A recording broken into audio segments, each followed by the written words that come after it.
I was a late round draft pick, but we're here now, so none of that stuff matters. That just mattered on the day, and I'm just excited to be here and ready to work. It don't matter what Tom Brady thinks. It don't matter what y'all think. It just matters that I'm here and I'm gonna ball, and he's gonna continue to do that. I'm just thankful for an opportunity.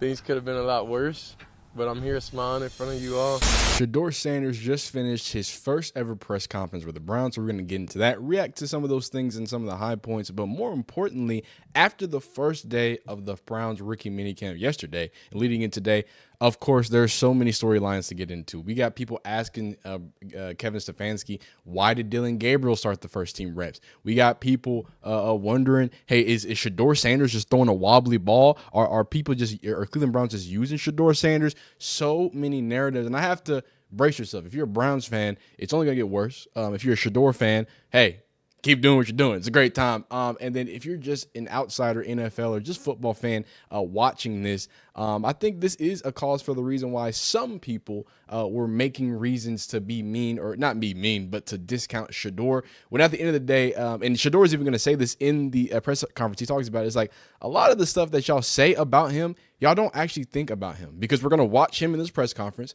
And I want y'all to quote certain times in here that he's being entitled, that he's being bad, that he's being mean, that he's being rude. Please, as we go through this interview, please go through and cite down sources, and we'll talk about it. But let's start with some of the bigger talking points. First off, with Kevin Stefanski being asked about why is Dylan Gabriel starting over Shedeur? Yeah, I wouldn't look into really anything. I know, but how do you choose that? Is it draft status or what? Yeah, I wouldn't look into anything. I think you'll see the whole weekend going through the spring. I mean, we don't pay too close attention to who's in there. Will it change tomorrow? Hey, will you be here? Yeah. I'll see you here. So obviously he's very fed up of the conversation already, and it's day one. But here's another part of the rookie minicamp we didn't see, and I wanted to point out before we even go any further, dog, he's already just building rapport with people. He's out there, you know what I'm saying, enjoying the teammates. And then this is also the clip. It's about to roll into the clip that everybody was trying to go viral, saying that, oh man, he's throwing a wobbly ball. He's drifting in the pocket. Oh my! First off, it was a complete pass, which is crazy. Great catch. Second off, it was clearly a blown play in which he was drifting away from the man right in front of him. You know what I'm saying? So it is what it is. He's just throwing it up.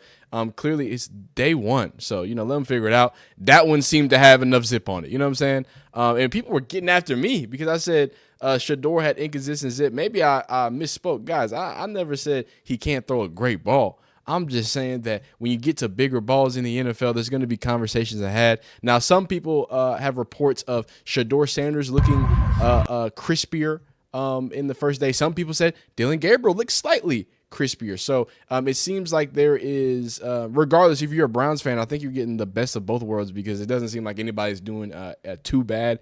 But with all that out the way, us kind of poking around, let's get right into what you came here for. All right. How's everybody doing? What did you think of your first day on the field yesterday? I think there's a lot of stuff in personally I can work on, but overall as a team, I think we came out great energy. The speed, and everybody was working hard, working very fast, and being very efficient. So Tom Brady talked about sending you a message after the draft. So what did you take away from that? His advice to you. That was it. My story is gonna be similar. I was a late round draft pick, but we're here now, so none of that stuff matters. That just mattered on the day, and I'm just excited to be here and ready to work.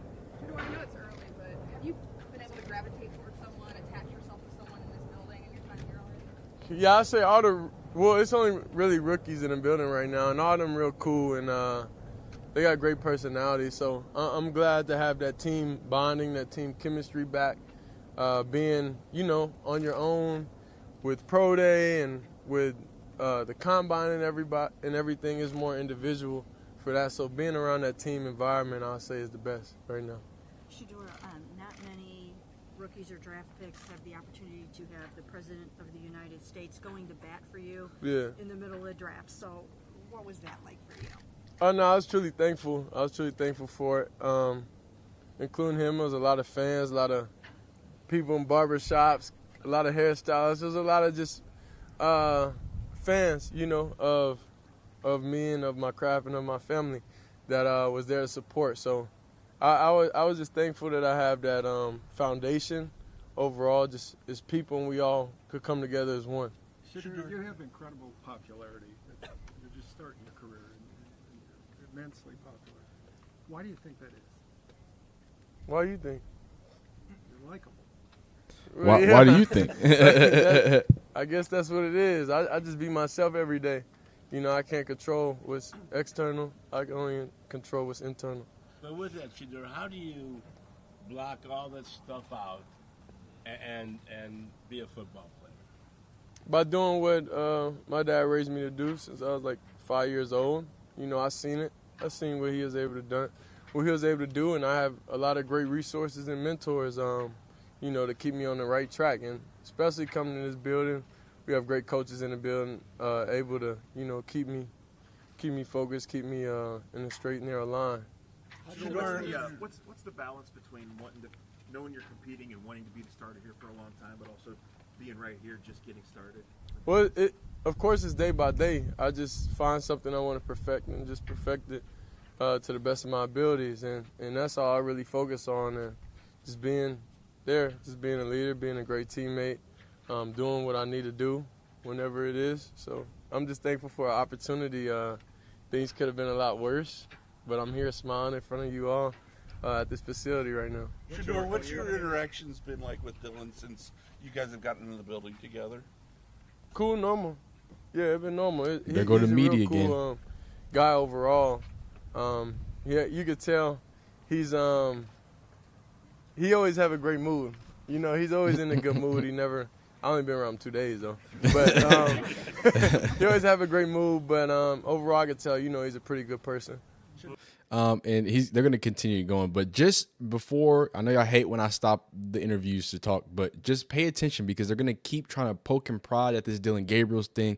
And if we have time, we're going to have Dylan Gabriel address it too because they just keep forcing this conversation in the media. But hey, that's what they want to hear. That's what they want to do. But I do feel like at some point, people called me out for, oh, well, aren't you doing the same thing that Mia does? I mean, I guess, but my job is more so disproving, right, and making sure we see the reality of it, that he's just might be misunderstood and not this crazy, awful dude or whatever. He's not the greatest football player of all time, but he's not the worst football player of all time. But I'm not going to try to set it up to the point where you're trying to put teammates together and try to make them have, because that's what they want. He wants Shedeur to say something crazy. I don't want Shedeur to say anything crazy. I know he ain't gonna say anything crazy because he's a teammate and he's been a teammate the whole time. But let me shut up. How do you come in here, just from a mental standpoint, in your approach?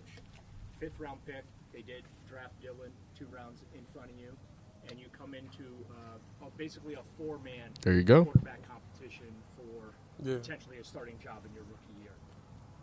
I just feel like in life and everything, it's just me versus me. You know, I can't control any other decision besides that, so I just try to be my best self at all times.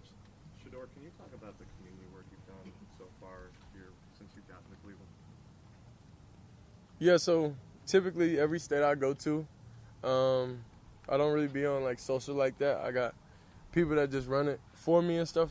So like what I find fun and interesting, and it's a lot of just, I don't know, it's just joy to me, is just going to those high schools, middle schools, and just, you know, engaging with the younger kids, you know, because they minds not corrupted of other people's opinions. So that's why I find joy and happiness going to different schools and being able just to talk to them and see the joy on their face because they followed the journey. So even through everything, whenever it was going crazy, wild, negative, everything, my happiness was going there. So that's what I always resort to. I always like send pizza to their school, like show them, like, you know, that I'm still able to connect with them. They still able to connect with me. And eventually I was supposed to get on the game with them also, but I don't have my game out here right now. So that was the plan regardless of the slide in the draft, right? Become a right. Yeah. All you gotta do is just look it up. You'll see the history. I don't do anything for PR. I don't do anything because anywhere I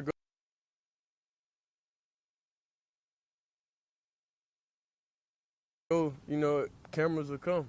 So it's not really nothing I typically try to do. It's just, you know, my life and just what it came with. Shedeur, it seems like you have really kept your head up, you've kept your spirits up. Mm-hmm. You always have a smile on your face, even in the wake of tumbling to the 5th round of the draft on. So how have you been able to do that? I mean, you just didn't let this take you down. I mean, you just got to step back and look at life. Like, you're in a great situation overall that you're able to be healthy. You know, that's one thing going through, you know, even with my brother going through an injury and my pops and everybody in the family, like, you value life and you value opportunity and just waking up every day a different way. So that's kind of why it's nothing for me to really, no matter what, in any situation, I can't really be fazed by it. You know, it's like playing quarterback. You go down there, you may have not scored the whole game or whatever, but then when it gets to that final 2 minutes and it's time to lock in extra, you can't be in your feelings. You can't be down about anything. You know, you still got another chance. You said you like the kids because their minds aren't corrupted. Yeah. Yeah. What do you mean by that? Corrupted as in, like, other people's opinion of you, like, they go based off their own, you know, so they don't have 99% of hatred is, you know, towards Pops. And then, I'm just, call him out. Fun. Call out Coach it Prime, really man. just comes from that, and I told him that too. But, you know, it just comes from him. But then, you know, they didn't grow up in an era to where, you know, they watched them play, so they don't have anything too much negative, whether they say flashy, this, that. Like, it's the older generation that do it to me rather than the younger people. Because when I come in person, there's no negativity I see. And obviously there's more there, so y'all make sure y'all go watch the full Browns interview. But I want to kind of speak on some of the few things that were talked about. First off, there's this dude Wesley Steinberg saying that he's told that the footage of Shedeur Sanders meeting with the Giants is so bad that both the Browns and Sanders family have threatened legal action if published. Now, I think he's just a dude getting clickbait. But I do want to speak on this whole notion and really what I think this press conference proved overall. Right. You know, this is why nobody drafted him, XYZ. This is the problem. And again, there was the people who said that, you know, Dylan Gabriel did good and he was getting all these crazy comments. There's a person who said Shedeur Sanders did good. And now you don't know ball and all this other stuff. Kevin Stefanski's being asked on day one, why are rookie quarterbacks, the two of them, even though, which is crazy. But this is what I mean by, like, y'all try to say, oh, well, aren't you doing the same thing? No, I'm not. Because unlike the media who asked Kevin Stefanski, why did Dylan Gabriel get to start? What they should have asked, or at least the question that should have been focused on, was the fact that the Browns actually elongated their 7-on-7 and 11-on-11. I know for sure 7-on-7, but they elongated that period for something that they hadn't done because they haven't had that many rookie quarterbacks. So they did that intentionally to ensure that they had equal amount of reps. So instead of counting the equal amount of reps that they got, right, and they both looked really good. Like, again, if you're a Browns fan, dog, I think I've only heard positive things about both Dylan Gabriel and about Shedeur Sanders. Shedeur Sanders has positive things to say about Dylan Gabriel. Obviously, the media is trying to get him to do whatever and stumble up, but I think more so they just want. I think people hear so much about Shedeur Sanders and they have all these like ideas about him that when they get him in the media, that they're trying to get him to do the thing. They're trying to get him to be crazy and whatever and not just be this humble, kind of down to earth, you know, just kind of simple dude. He talked about, hey man, I like you know, going out there helping the kids. I like being available. I like, you know, putting in the work. And what I'm not gonna let y'all do, y'all can call me a Shedeur Glazer, Sanders Glazer, all y'all want. You're not gonna call me a liar. You're not gonna say that I'm misrepresenting these things because I'm being fair. Because in the same regard, I can see why people think, like when he asked the question, he's like, hey, why do you think you're so popular? And Shedeur's like, why do you think? Like, some people take that the wrong way, even though he's just clearly just joking, right? But everyone's like, going back to the Nebraska thing. He said when he was asked about the Dylan Raiola thing, he said, why do you think that? You know, that's just something that he does sometimes. Hey, why do you think I'm so popular? Oh, okay, that's what it is. He laughs it off. It's a joke, but that's clear to see how something like that in certain spaces and maybe with certain questions. And again, we'll never see that Giants interview. Maybe we'll never see it, but I can see how people look at Shedeur and almost look to misunderstand him and look to, you know, find the negative instead of just saying, hey, maybe he just is a humble guy that just, you know what I'm saying, happens to be Deion Sanders' son. Because I think that is something that's hurting him big. I'm happy to see him kind of embrace the media. Like he said, he's high. He's addressing everybody. He's looking everybody in their face. Appreciate it. And again, it's nothing that's new to me. I've been watching him since the Colorado days. I know that's how he operates. I know that he's a class act everywhere he goes. So it's good to see that. And he's already being thrown, not hardball questions, but they starting to, you know what I'm saying? They're getting up a mile per hour. But I guarantee you when it starts getting to the summertime, things will start heating up and things will start, maybe separating when it looks like who's really going to be the QB1, who's going to be the backup, and who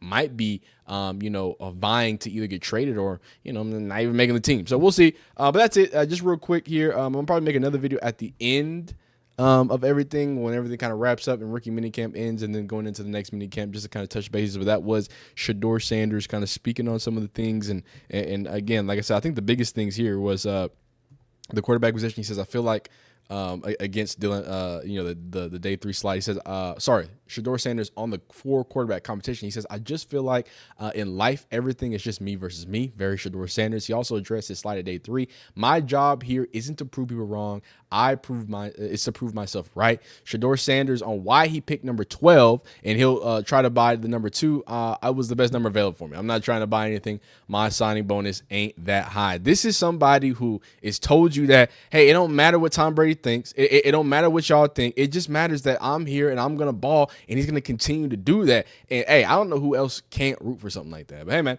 if you enjoyed this video, like it. If you did, dislike it. Subscribe if you enjoy college football content, NFL content, all types of content. We talk about foosball around here. Like the video if you like it. Dislike if you don't like it. Subscribe if you enjoyed it. I already tell you to do that. We'll do it again, man. Be great. We'll see you next time. Peace.